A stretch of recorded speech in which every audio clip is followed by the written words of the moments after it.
Et coucou les licornes! Carnet de voyage, saison 2, épisode, je sais plus, doit être au 9 ou au 10, je ne sais plus. Voilà, donc je vais attendre qu'il y ait du monde qui se connecte. Je vais essayer de voir si j'ai une autre vue là-bas. Je me balade en attendant. Hop, ouais, c'est peut-être plus sympa par là. Ouais, vous avez la vue sur plus d'horizon. Je me balade. Je sais pas si vous voyez bien. Bon, il y a le bruit de la piscine en bas, mais c'est pas grave. Je sais pas si vous voyez bien dehors. J'essaye de mettre. Ouais, on est pas mal là. On est pas mal. Voilà, il fait encore jour. Voilà. J'ai une tête pas possible. J'ai eu hyper chaud aujourd'hui. Là, je viens d'aller. On est rentré. Je suis allée direct dans la piscine. Et là, je sors de la piscine. Je suis venue direct me mettre en live avant qu'il fasse nuit. Et ça m'a fait du bien parce qu'avec la chaleur tropicale, j'ai mon corps qui... Ouais, je sens qu'au niveau circulatoire, c'est vraiment compliqué. Et du coup, la piscine, de fait d'être dans déjà une eau, même si elle n'est pas hyper fraîche, elle est quand même, je pense, à plus de 30 degrés, l'eau de la piscine. Mais ça fait quand même du bien de bouger son corps et d'être dans l'eau. Coucou Véronique! Voilà, donc du coup... avant qu'il fasse nuit, j'ai dit allez, je vais faire un live et si j'avais pu avant, je vous l'aurais fait à l'orphelinat des éléphants. J'aurais adoré vous faire un live là-bas en fait. Ça a été notre journée d'aujourd'hui. Donc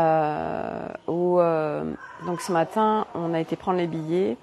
Et alors l'orphelinat d'éléphants, qu'est-ce que c'est ici? Ça appartient au gouvernement. Il y a plein d'éléphants, je ne sais pas combien il y en a, peut-être une cinquantaine. Il y a 4 bébés éléphants et en fait, il les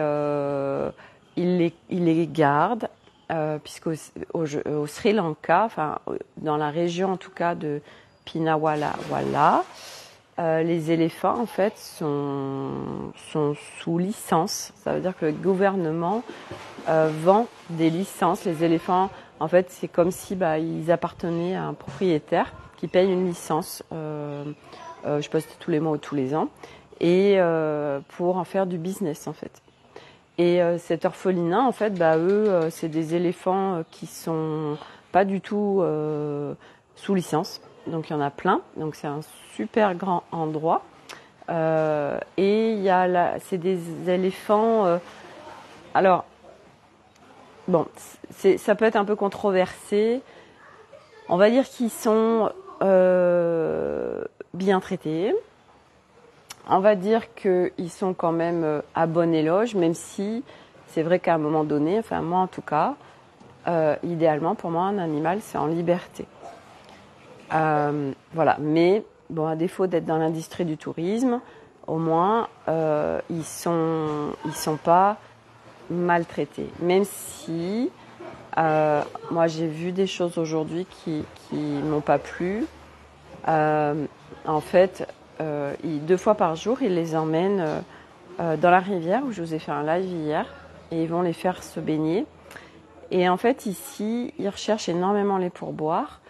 Donc, en fait, ils emmènent les éléphants. Alors, quand ils les emmènent, pour ceux qui sont dans le groupe Road Trip, vous avez peut-être pu voir la vidéo, ils emmènent au moins une vingtaine d'éléphants se baigner.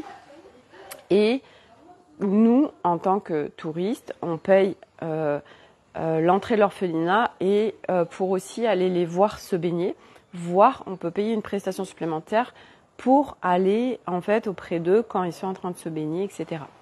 Nous, on l'a fait pour pouvoir être à leur contact et créer une reliance. C'est vrai que d'un point de vue de conscience, et surtout quand on est très en relation avec les animaux, à la fois ils sont bien là où ils sont, mais à la fois il y a un certain nombre de choses qui sont pas ok. Et là, en effet, moi, ça a été un peu compliqué pour moi de voir que ici, à l'orphelinat des animaux, ils ont tous en fait au niveau des éléphants, ça fait comme une lance et au bout ça fait un pic. Et en fait, ils s'en servent pour contrôler l'éléphant. Donc ils les contrôlent avec ça. Alors après, c'est vrai que moi je suis pas non plus éleveuse d'éléphants. Et bon voilà, nous on est là avec en tant que touristes à voir ce qui se passe, mais réellement un éléphant, comment ça se passe réellement en fait, on ne sait pas. Ça peut être peut-être alors dangereux, mais en effet ça peut être des réactions vis-à-vis des hommes qui peuvent être en effet pas forcément sécures. Bref, mais c'est pas ça le côté déplaisant. Ce qui a été compliqué pour moi, c'est qu'en fait il y a des gens qui payent pour aller se balader avec l'éléphant. Et le truc, c'est qu'ils font une petite balade et que l'éléphant, en fait, il est soumis à des postures. Donc, ils lui ont appris des positions avec la trompe, à ouvrir la gueule, etc. Et pour que l'éléphant fasse cette posture, ils se servent du pic pour lui donner un ordre et pour qu'il exécute l'ordre. Et ça, du coup, pour moi, c'est pas du tout OK. Donc ça, c'est le genre de choses que nous, on n'a pas pris parce que pareil, quand ils emmènent les éléphants, en fait, constamment, ils demandent ceux de l'orphelinat, est-ce que vous voulez prendre des photos, est-ce que vous voulez prendre des photos? Et en fait, ils soumettent l'éléphant à des postures pour que le touriste puisse avoir des super photos avec les éléphants. Et ça, pareil, moi, c'est pas OK pour moi. Et quand on a été baigner les éléphants, alors on l'avait déjà fait nous avec le Freedom Project Elephant, et là, en fait, voilà. Alors, il n'y a pas tant de monde que ça qui paye pour le faire. Et c'était vraiment d'être en reliance, moi, avec l'animal. Et du reste, il y a eu 2 baignades aujourd'hui. Et sur la deuxième baignade, en fait, moi, je leur fais des chants de l'âme. Et eux, ils nous proposent de monter dessus, etc., pour prendre des photos. Mais moi, c'est pas OK, en fait. Alors, les enfants ont pu monter dessus, ils voulaient. Et à un moment donné, en fait, moi ce matin, j'étais auprès d'eux et il a glissé en fait à l'animal, il lui parle et l'animal avec sa trompe, il prend de l'eau, il en balance sur les personnes qui sont sur l'éléphant. Donc moi, je me suis retrouvée trempée et en fait, ça il l'a fait ce matin quasiment qu'avec moi. Et après, en fait, comme il l'a fait et que du coup Arnaud a filmé, etc. Il demande. Je sais pas, là c'est des chiens qui hurlent là. Il demande des pourboires et il n'arrêtait pas, il me demandait des pourboires et tout. Et moi c'était pas OK en fait. Et voilà, donc c'est vrai que à un moment donné, j'en ai parlé hier sur tout ce qu'on voit, sur tout ce qu'on voit au niveau des animaux entre autres. C'est une fois de plus prendre de la hauteur parce que surtout quand on est très émotionnel, c'est vrai que comme moi je voyais tous ces touristes qui payaient pour avoir une super photo. Alors c'est sûr que ça fait des super photos et super souvenirs, mais il n'y a pas du tout de reliance animale en fait. Il y a pas cette reliance avec l'animal. C'est juste voilà le plaisir de j'ai une super photo et machin. Et moi je veux pas ça en fait. C'est à la fois je veux pas et je peux pas en fait. Donc c'est vrai que en tant qu'âme sensible, ça peut nous rendre tristes. Mais à un moment donné, c'est justement de sortir de ça. J'en ai beaucoup parlé hier, je crois, par rapport à justement prendre cette hauteur. J'en parle beaucoup en ce moment. Parce que c'est vrai qu'en plus, ici au Sri Lanka, on voit beaucoup de choses vis-à-vis des animaux. Et c'est de sortir de l'émotionnel et de nos constructions matrice 3 qui nous font descendre en fréquence et qui alimentent la basse fréquence et qui ne nous élève pas en fréquence. Donc, on est là, on est affecté par ce qu'on voit, donc on descend en fréquence. Mais si on prend une hauteur d'âme, pareil, tout à l'heure, on va voir un village traditionnel et il y avait un mec avec deux cobras, un boa et un singe. Un singe, il avait mis un pantalon, une corde d'1 mètre et il dit it's my monkey.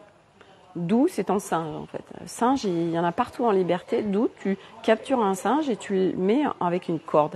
Et moi, ça m'a agacée en fait, ça m'énervait en fait. Je me disais, mais ça m'agace, voilà. Et puis en plus, et donc quand on a acheté les billets pour visiter ce village traditionnel, on voyait la photo avec les serpents et ils nous ont dit que c'était inclus dans le prix.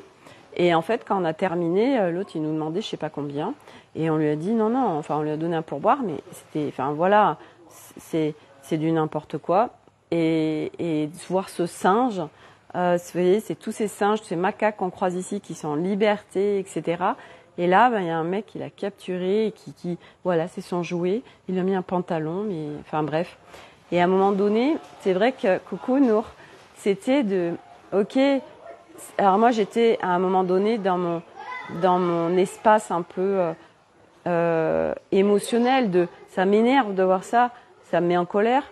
Mais à un moment donné, et c'est vrai que c'est ce que j'ai dit aux enfants, je leur ai dit, lui, il a choisi un sacré chemin d'incarnation quelque part.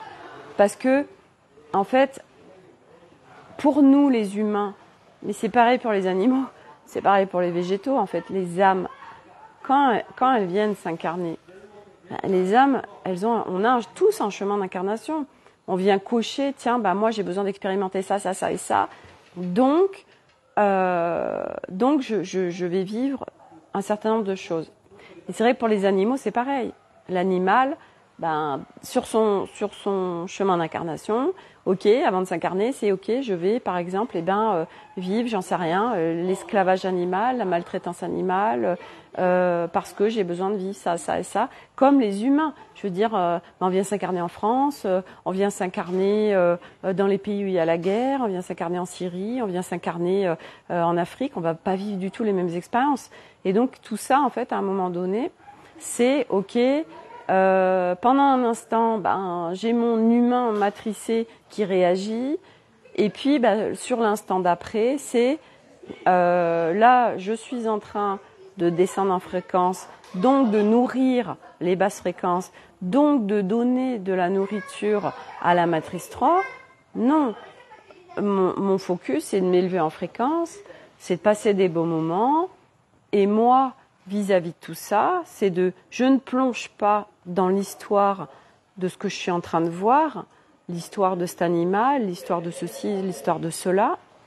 Et moi, en tant qu'être humain, parce que je suis pas ok avec ce qui se passe et que c'est pas aligné en fait avec moi, ma vision des choses, alors, non, je ne vais pas aller faire une photo qui pourrait être absolument incroyable avec l'animal, parce que quand je fais ça, j'alimente le truc, et puis on continue. Et comme je disais hier, nous allons, et du reste c'est rigolo parce que les enfants, c'est ce qu'ils disaient tout à l'heure, ils disaient, ce qui est génial, c'est que tout ça, ça va se terminer, ça va disparaître. Et c'est exactement ça, c'est que là, nous sommes sur l'ascension, une ascension, chacun individuellement.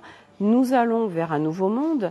Ce nouveau monde, avant qu'il se matérialise d'une manière globale au niveau de l'humanité, ça se crée à l'intérieur de soi. Ce nouveau monde, il se trouve à l'intérieur de soi, puisque notre chemin de retour à notre essence, c'est nous rentrons à l'intérieur de nous pour dépolluer, déprogrammer, désengrammer tout ce qui est là c'est pas qui ne nous appartient pas. Il y a plein de choses qui ne nous appartiennent pas, il y a plein de programmes en effet qui ne nous appartiennent pas, mais il y a aussi plein de choses au fur et à mesure de nos incarnations qu'on est venu vivre et qu'aujourd'hui on porte ou que nos grands-parents ont vécu, qu'on a encore en mémoire en nous. Et nous, on vient dépolluer, alléger. Et plus on fait ça, plus on se rapproche de notre essence. Et notre essence, c'est l'unité. Et notre essence n'est pas du tout l'unité, c'est il n'y a pas de bien, il n'y a pas de mal, il n'y a pas d'histoire de dualité, de séparation. C'est un équilibre global, nous sommes dans de l'être-té et tout est en train de basculer en fait. Et ça, de plus en plus de gens sont en train de le vivre et le vivre, donc de l'incarner. Et moi, j'en fais partie de vraiment aujourd'hui vivre dans un monde qui en effet est encore à nos yeux archaïque en fait. À un moment donné, quand on marche ce chemin de conscience et de retour à son essence, on se dit mais c'est tellement archaïque en fait ce qui se passe autour de nous, parce qu'on s'élève en conscience, parce qu'on expanse notre conscience, parce que ben oui, puis on est de plus en plus sur une nouvelle vision des choses et à voir autrement.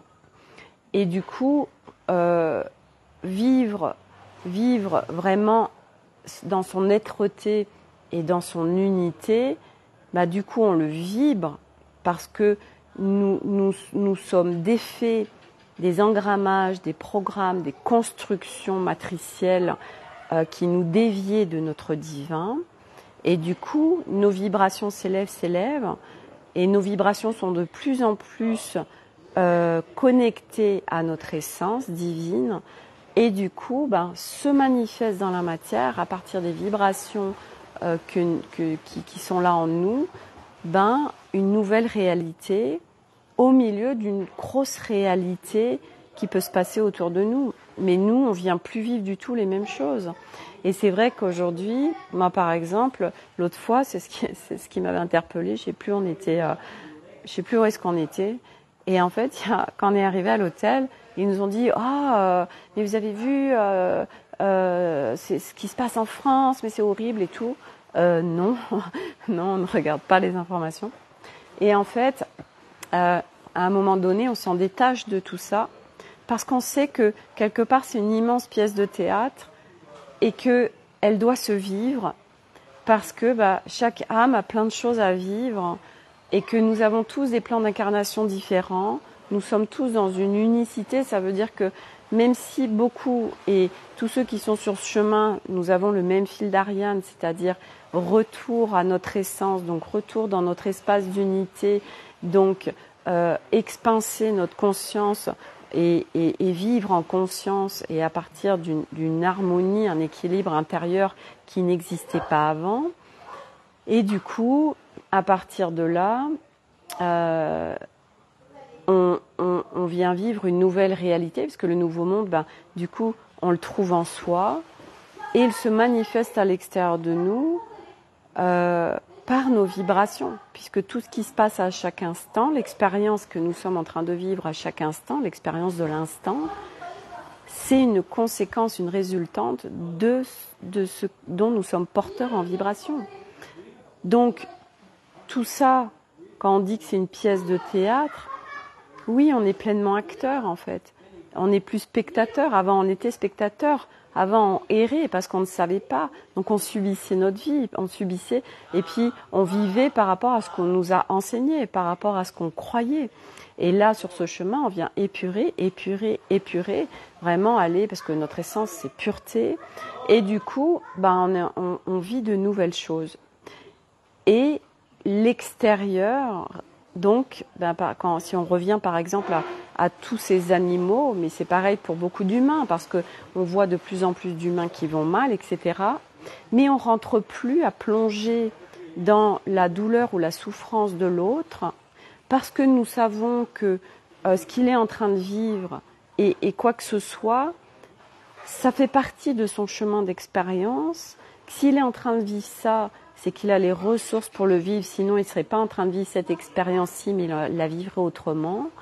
Et du coup, nous, on a cette hauteur qui fait qu'il est en train de vivre cette expérience. Oui, c'est souffrant, mais il a la capacité pour la vivre. Donc, je lui remets son pouvoir, je lui fais confiance, je lui redonne sa souveraineté je lui fais confiance qu'il va trouver les ressources pour dépasser ce qu'il est en train de vivre, qui va le faire grandir et évoluer vers son être d'essence. Coucou Nathalie. Et ça, c'est tellement cadeau parce qu'on ne plonge plus dans ces états de souffrance déjà, pour nous, mais aussi, surtout pour les autres, parce que sur ce chemin qu'on est en train de marcher, nous sommes la plupart très sensibles, empathes, et c'est dur on plonge avec la douleur de l'autre, avec la souffrance de l'autre. Et la beauté du truc, c'est qu'à un moment donné, on plonge plus parce que qui que ce soit, même les gens de notre famille, parce que notre famille, à un moment donné, on s'aperçoit aussi que on vient en fait se détacher, non pas de l'amour, mais des liens en fait de dépendance qui ont été créés dans la matrice 3, dépendance des autres, dépendance familiale, dépendance amoureuse, voilà, et toutes ces croyances sociétales vis-à-vis de la famille, vis-à-vis du couple, vis-à-vis des enfants, etc. Nour qui dit oui. Et du coup, c'est un énorme cadeau quand on est en détachement de sa famille, entre autres, hein, parce que souvent la famille c'est extrêmement souffrant, et du coup on vient créer des nouvelles relations avec sa famille à partir de nous, être qui s'unifie, qui n'est plus dans la dualité, dans la séparation, etc. Et du coup de nouvelles relations se créent, mais des relations profondes, authentiques, mais sorties des colères, sorties de tous ces trucs de je me venge, je suis dans le drama, je suis une victime, etc. Tout ça n'existe plus. En fait, tout ça, c'est des programmes et on a été construit avec tout ça et on sort de tout ça. Et vous voyez, moi, par exemple, par rapport à mon mari, parce que j'aime bien aussi vous partager des choses très personnelles, parce que c'est parce que je vis concrètement avec cette conscience et que je partage que ça va résonner pour certains et que ça contribue. Sur ce fameux engrammage égo dont je vous ai parlé, que je vais travailler avec Alice sur le mois d'août, pourquoi ça va changer littéralement ma vie? Parce que cet engrammage, mon âme a choisi de venir avec en cette incarnation.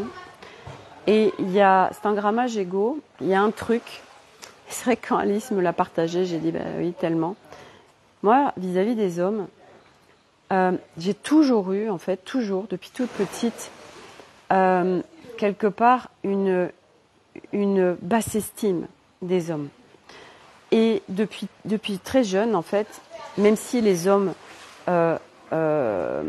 j'ai vécu beaucoup de choses très souffrantes avec eux,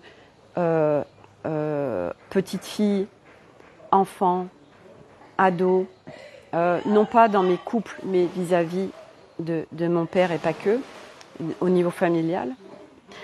Quand moi, en fait, j'ai mais même très tôt, parce que je me rappelle quand je suis venue, quand on est parti de Paris, les garçons venaient, j'étais dans un village de 200 habitants, les garçons venaient le matin me chercher pour aller à l'école, je leur faisais porter mon cartable. Donc c'était un peu mes esclaves. Coucou Nathalie. Et en fait, là je le sens. Moi j'ai toujours eu, et ça, de toute façon je me connais par cœur, moi j'ai toujours eu en fait ce truc avec les hommes que si je sens que l'homme, je n'ai pas de challenge avec lui, l'homme qui est quelque part trop love de moi, donc j'ai pas de challenge, je sens que je le domine, alors ça marche pas en fait, ça matche pas. Et c'est ce qui s'est passé du reste sur une histoire où mais j'ai été odieuse en fait avec cette personne parce que je sentais trop son amour pour moi. Là, pendant le Sri Lanka, je ressens en effet avec mon mari que il n'y a pas le challenge. Alors lui, c'est quelqu'un d'incroyable. Nous, on a un contrat d'âme. Et ce qu'on vit aujourd'hui, moi, j'ai une conscience dessus très forte sur ce qu'on est en train de vivre en tant que couple, où on va, qu'est-ce qu'on fait ensemble, etc. Donc, nous sommes un couple unificateur des mondes. Donc, on vient, et surtout moi, parce que lui, il est dans l'amour inconditionnel. Ça veut dire que il est avec moi, quoi qu'il se passe, quoi que j'ai comme attitude avec lui. Il est en acceptation de ce qui est. Je vous l'ai déjà partagé, parce que je vous partage tout, parce que c'est important pour moi sur ce chemin de conscience, parce que ça va au-delà des mots. et de ce qui se vit, c'est vraiment mettre de la conscience sur les choses et c'est essentiel. Moi, j'ai beaucoup nettoyé vis-à-vis du féminin parce que mon féminin était complètement meurtri et extrêmement abîmé dans cette incarnation, mais pas que. Et à partir du moment où moi j'ai libéré toutes les blessures d'abandon, de rejet, etc., et que j'ai beaucoup nettoyé mon féminin, j'ai eu un arrêt des règles que je n'ai jamais récupéré et que pour moi je ne récupérerai pas parce que je n'en ai plus besoin, parce que les règles c'est un nettoyage et moi maintenant je nettoie en multidimensionnel, donc je n'ai plus besoin de passer par ce cycle féminin du corps pour nettoyer. Je vais nettoyer beaucoup plus en profondeur d'un point de vue multidimensionnel, donc je n'ai plus besoin des règles. Et j'ai eu une perte de libido et c'est vrai que là je vis avec mon mari quelque chose de particulier puisque quelque part on est plus dans une relation à aujourd'hui amicale qu'autre chose. Et j'avais peur en faisant ce voyage que que mon mari en fait me demande des choses. J'avais vraiment peur de ça parce que je me suis dit comment je vais gérer ce truc en fait. Et je suis venue vraiment, ça m'a permis de venir travailler ma souveraineté, ma sécurité intérieure, et que c'est moi qui décide en fait, et que personne aujourd'hui ne peut plus m'obliger à rien, parce que moi l'histoire de ma vie, c'est que au-delà de ce qui s'est passé dans mon enfance, moi avec mes couples à chaque fois, parce que j'avais cette croyance mordicus et parce que j'avais ces blessures très fortes d'abandon, de rejet, etc., moi, si je n'avais pas envie, si l'autre me sollicitait, je me mettais à disposition, tel un objet, par peur que l'autre, sinon, me rejette, me juge, et de la colère, etc. Peur de l'abandon. Donc, j'ai vécu tout ça tout le temps. Et c'est vrai que ça a été compliqué avec mon mari, parce que, pour moi, hein, pas pour lui, parce que c'est de l'amour pur. C'est ça, c'est l'amour inconditionnel. C'est que j'ai mis beaucoup de temps à me défaire de quand on est en couple, forcément il doit y avoir un acte sexuel. Moi, c'était comme programmé en moi, un couple, s'il n'y a pas de sexualité, il y a un truc qui bug, il y a un truc qui colle pas. Et donc je me suis très souvent sur ce chemin, mais ça m'a fait péter la tête, parce que je me disais, j'ai pas envie, donc je l'aime plus, mais j'arrive pas à me séparer. Enfin, ça me créé une souffrance telle que il y a eu plusieurs fois où j'avais envie de mourir, tellement c'était intense et souffrant, nourre carrément. Et là, en fait, on est là depuis 3 semaines, et j'ai un mari qui est tellement dans, et moi j'en suis mais scotchée. Il y a pas de demande, il n'y a pas d'attente. Il est dans l'acceptation totale de ce qui est et de qui je suis aujourd'hui et de ce qui se passe en fait. Et en fait, à un moment donné, je sais que c'est engrammage égo, parce que là, en effet, je le ressens fortement, que là, quelque part, je suis en domination, qu'il n'y a pas de challenge. Et donc, mental, il peut s'activer, égo, en se disant, enfin, il y a plein de blabla. Mais en amont, et c'est pour ça que cette séance avec Alice avait été importante, parce que elle est venue mettre de la clarté sur cet engrammage égo. Et moi, mon focus pendant ces 3 semaines, c'était de vraiment vivre l'instant. Et donc, j'ai trouvé mes parades. Donc, ça veut dire que j'ai constamment été à l'écoute de mon corps, de mes ressentis, de mes besoins, de mes envies, et d'être focus dessus et de les respecter.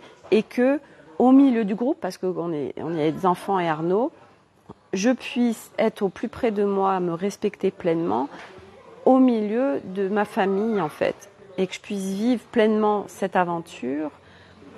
Et ça a été très challengeant, mais c'est énorme en fait. Et du coup, c'est vrai que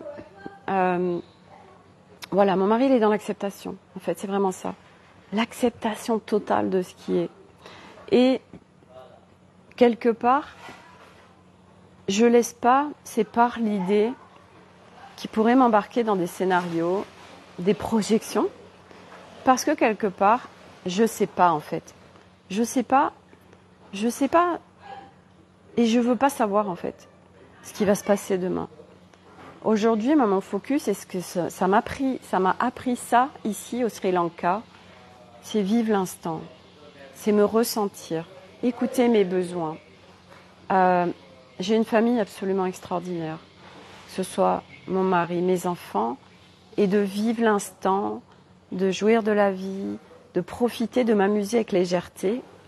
Et on n'est pas obligé, et moi ça c'était essentiel, il fallait que je sorte je ne suis pas obligée d'avoir une relation amoureuse quelque part aussi avec mon mari telle que je la concevais.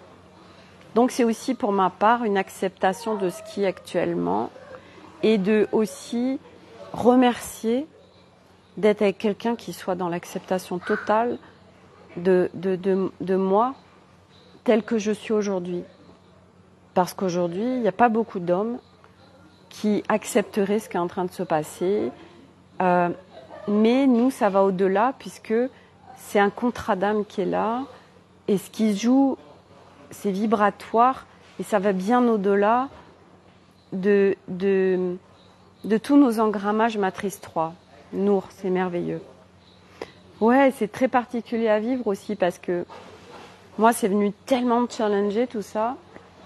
Et donc, c'est à un moment donné, en fait, si on se pose plus de questions. Parce qu'on peut plus se poser de questions, en fait. Plus on est dans l'unité, plus, en fait, notre mental, il est calme. Parce que, de toute façon, on ne peut plus savoir. Parce que tout est nouveau maintenant, à chaque instant pour tout le monde. Les mentales s'activent parce qu'ils ont peur, on a des croyances, on a plein de peurs. Donc c'est d'aller les visiter. Mais à un moment donné, ça sert à rien, à part nous faire souffrir, parce que notre mental, et nous ne savons pas. Nous ne savons pas dans 1 heure, dans 10 jours, dans 3 mois, qu'est-ce qui va se passer en fait. Tellement les choses bougent vite. Tellement il y a plein de choses, de toute façon, qui nous dépassent. Tellement il y a plein de choses, on n'en a même pas conscience. Parce que même si, et c'est ce que j'adore sur ce chemin, c'est que chacun a sa spécificité, chacun a sa particularité. Donc aujourd'hui, il y a des gens qui sont très connectés aux énergies, qui savent exactement ce qui se passe d'un point de vue des énergies ascendantes, descendantes, qui expliquent avec clarté, voilà, ce que ça crée au niveau de nos corps énergétiques, de nos corps physiques, ce qui est en train de se passer. Et puis il y a d'autres gens qui sont plus sur autre chose. Enfin, et tous ensemble, ça crée quelque chose d'harmonieux et surtout, ça nous permet de mettre de la clarté sur ce qui se vit pour chacun. Et du coup, c'est ok, demain, je sais pas. Donc du coup, moi, j'arrête. Je suis sortie de cette souffrance mentale, mais qui embarque le corps, qui embarque l'émotionnel vis-à-vis de mon couple. Et je profite et je vis tel que je suis aujourd'hui et du mieux que je peux, je fais comme je peux, essayer de vivre avec légèreté ce voyage tous ensemble et de plus me prendre la tête par rapport à mon couple parce que il n'y a pas de problème en fait, il n'y a pas de problème, c'est moi qui crée dans ma tête des problèmes. Et du coup c'est, je sais pas, peut-être que les choses bougeront entre nous et que de nouveaux liens se créeront parce que moi je bouge tellement, parce que j'expanse tellement, je me rapproche de plus en plus de mon essence, mais comme chacun d'entre nous. Donc je ne sais pas ce qui va se vivre en fait, parce que en plus les couples qu'on a vécu avant, c'était des couples reliés à la matrice 3 et que les nouveaux couples, les nouvelles relations qui se créent ou qui vont se créer à l'avenir n'auront plus rien à voir parce que nous serons des êtres qui sont dans une unité, dans une nouvelle conscience, dans des nouvelles vibrations et tout est différent mais on ne peut pas savoir en fait, on ne peut pas savoir. Et ces projections, c'est ce qui nous fait souffrir. Ces projections, c'est ce qui nous disperse, c'est ce qui nous décentre, c'est ce qui nous crée les peurs. Parce que on s'imagine des choses, mais on peut plus s'imaginer quoi que ce soit pour demain. C'est plus possible. Parce que nous ascensionnons, parce que ce qui est en train de se passer au niveau de l'humanité ne s'est jamais créé. Nous ne pouvons pas savoir. Donc à quoi ça sert de se faire du mal? À quoi ça sert? Et du coup, c'est ok,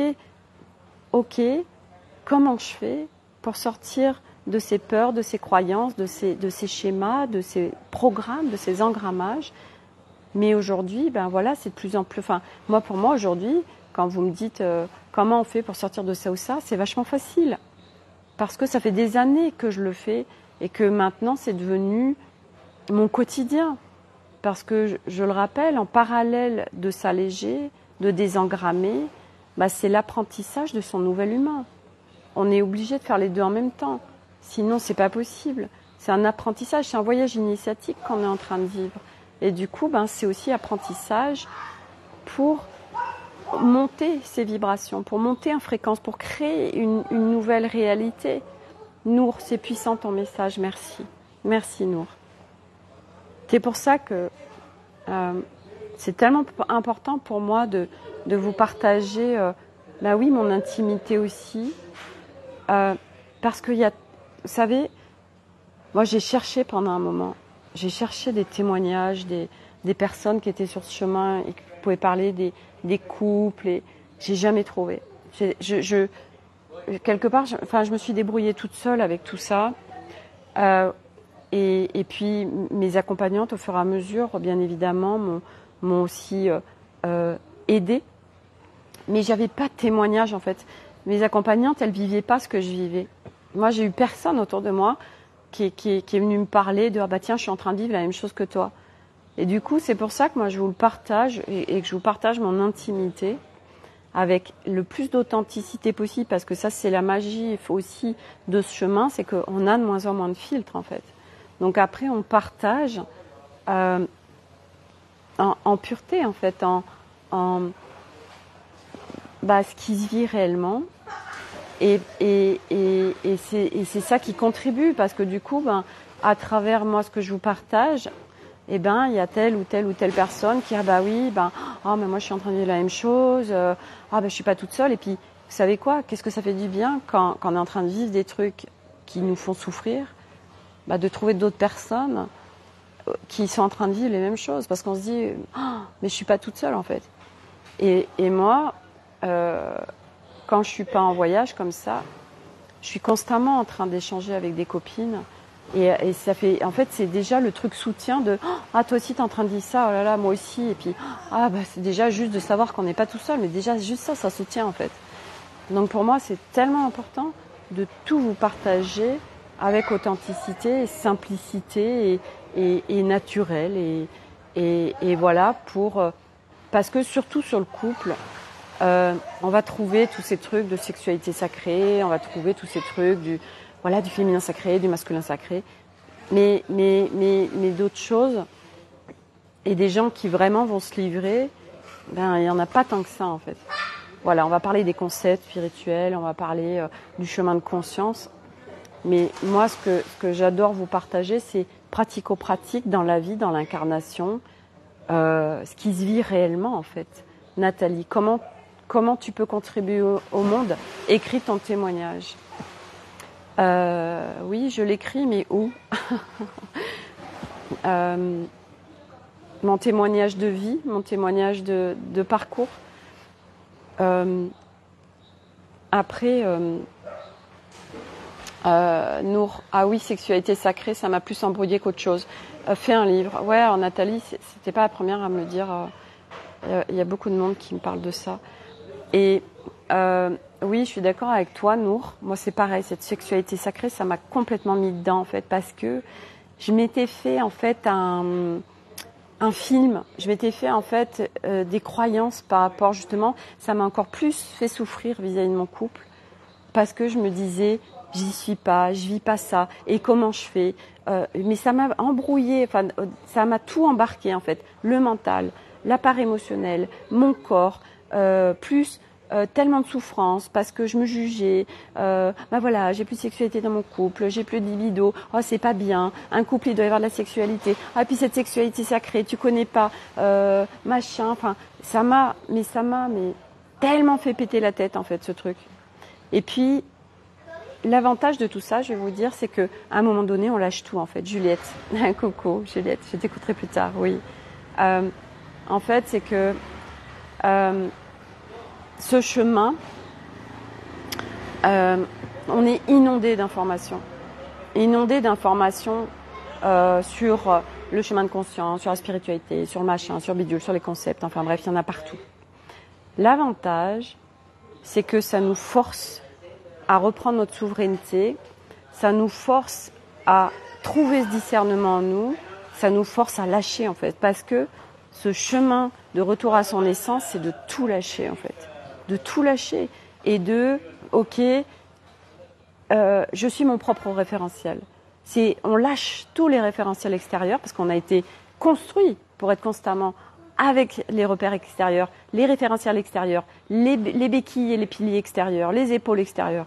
Et là, c'est terminé en fait. Non, seul je me suffis à moi-même, j'ai mes propres repères à l'intérieur de moi, je ne dépends plus de rien à l'extérieur et du coup, je lâche tout en fait.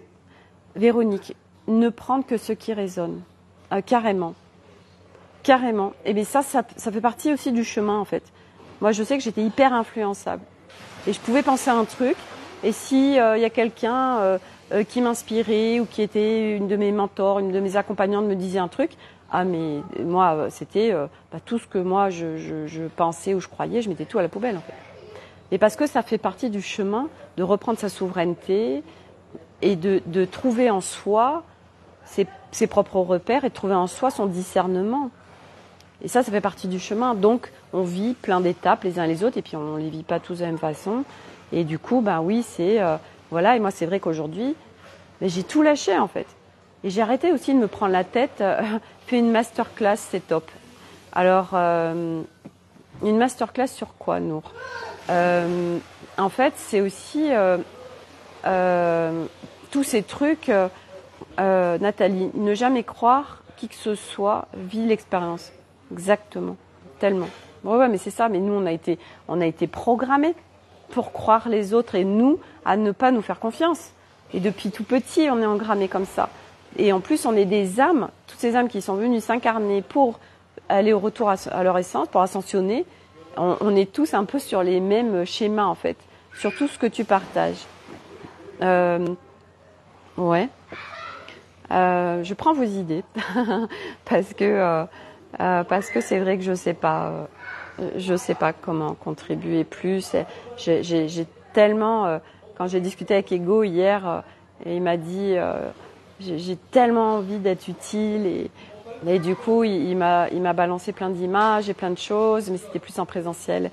Donc je prends vos idées parce que sur tout ce que tu partages et en fait ouais, c'est vraiment en effet, on lâche tout en fait, on lâche tout et